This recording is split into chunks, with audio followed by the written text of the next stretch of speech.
নমস্কার।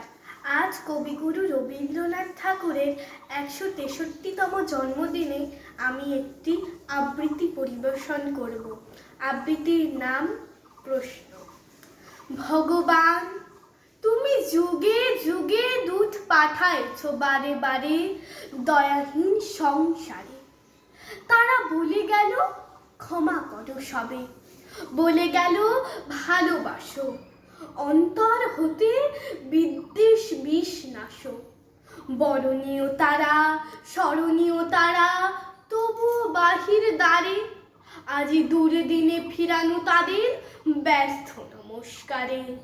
আমি যে দেখেছি গোপন হিংসা কপট রাত্রি ছায়ে এনেছে নিঃসহায়।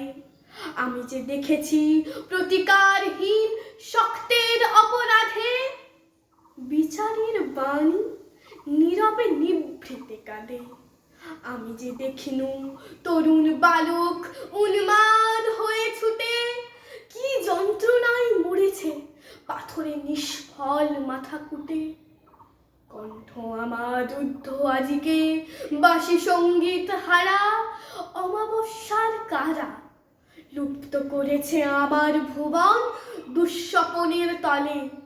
তাই তো তোমার সুধায় অশ্রু জলে, যাহারা তোমার বিষাইছে বায়ু নিভাইছে তব আলো।